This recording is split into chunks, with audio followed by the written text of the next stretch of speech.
Jina langu naitwa Lucy. Hii ni stori ya maisha yangu halisi, sio ya kubuni. Ni maisha niliyopitia na ninashare ili kujifunza, pia kuwafunza wengine. Leo hii mimi ni mtu mzima, lakini maisha yangu ni kama kitabu, na baadhi ya watu wangu wa karibu pamoja na watoto wangu tayari wamekisoma. Mimi ni mtoto wa 5 kuzaliwa kwa mama yangu, na ni mtoto wa 6 kwa upande wa baba. Mama yangu alizaa watoto 8, lakini mmoja alifariki akiwa na mwaka mmoja. Baba yangu alikuwa jumla ana watoto 13. 8 kati yao alizaa na mama yangu mimi, na hao wengine ni watoto wa nje ya ndoa. Kipindi hicho baba yangu alikuwa na uwezo mkubwa sana. Alikuwa ni tajiri si haba.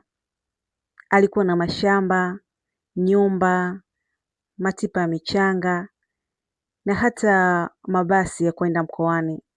Kwa kifupi, utajiri ulikuwepo. Na kuna kitu kingine kilikuwa cha kipekee sana. Yaani baba yangu, kila mwanamke aliyekuwa anazaa naye, mtoto akifikisha mwaka mmoja, alikuwa anamchukua na kumleta nyumbani. Na wote tulilelewa na mama, yaani mama yangu mimi. Watoto wa nje ya ndoa na watoto wa ndani ya ndoa tulikulia pamoja. Na ukweli ni kwamba hatukuwahi kupishana sana. Tuliozaliwa na mama mmoja tulipishana kama mwaka, yaani tulipishana mwaka mmoja tu. Na wale wa nje ya ndoa wengine walizaliwa mwaka huo huo, kwa hiyo tulikuwa kama rika moja. Baba yetu alikuwa ni mkali. Yaani katika swala la watoto wake alikuwa mkali mno. Hata mama tu yaani akituchapa, ukimwambia baba, alimkemea sana. Yeye alikuwa na msimamo mmoja tu. Alitamka kila wakati, mtu acheze na mimi, lakini asicheze na watoto wangu. Basi nakumbuka siku moja, kuna mtoto wa kiume alinipiga. Na tulikuwa na mdogo wangu, alitupiga wote. Baba alimfungia ndani ya geti. Yaani hakumruhusu kutoka. Mpaka pale ambapo wazazi wake walifika nao wakamuadhibu mbele ya baba. Kisha wakaondoka naye. Kiukweli maisha ya kwetu yalikuwa ya kipekee sana. Baba alikuwa na bastola yake. Bastola halali. Na nyumbani tulikuwa tunafuga mbwa wakali. Mchana tuliwafungia, usiku tuliwaacha waende kulinda nyumba. Kulikuwa na mzee mmoja jirani. Tulimzoea sana. Hadi tukamchukulia kama babu yetu. Alikuwa anakuja mara kwa mara nyumbani. Anacheza na sisi watoto.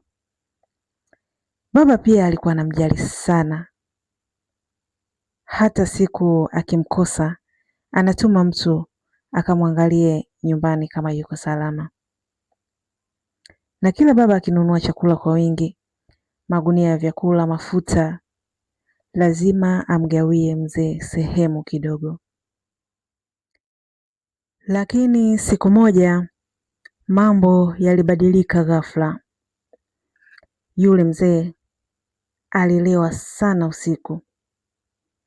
Unajua ile hali ya mtu aliyelewa kupita kiasi kwamba anatembea kwa kuyumba. Alifika getini kwetu usiku wa manane, lakini hakuwa hata na uwezo wa kugonga geti. Mbwa wakaanza kubweka sana. Baba yangu akahisi labda kutakuwa na hatari, basi akachukua hatua kwa haraka. Akaona mtu anachungulia pale getini, akiyumba na kuongea kwa sauti ya chini. Akahisi labda watakuwa ni majambazi. Akapiga risasi. Baada ya hapo wakasikia sauti, mtu analalamika. Walipokaribia vizuri, wakagundua kuwa ni yule mzee jirani yetu. Ilikuwa ni mshtuko mkubwa. Baba alimchukua haraka, akaenda kujisalimisha polisi usiku ule ule ili apate ruhusa ya kumpeleka hospital. Kwa bahati nzuri, Mungu alimsaidia yule mzee akapona, na baba aliendelea kumhudumia kama kawaida.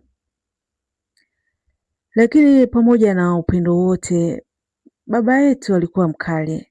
Alikuwa hapendi uzembe hata kidogo. Tulikuwa na wasichana wa kazi, lakini sisi watoto tulifundishwa kujihudumia. Ukimaliza kuoga, baba anakukagua. Akikuta bado una uchafu, basi ujue adhabu ipo. Bado. Huo ulikuwa mwanzo tu wa maisha yangu, maisha ambayo baadaye yalibadilika kwa namna ambayo sikuwahi kuitarajia. Huu ni mwisho wa stori hii kwa sasa. Tutaendelea tena kesho. Usikose sehemu ya pili. Utajifunza vingi sana kupitia stori hii.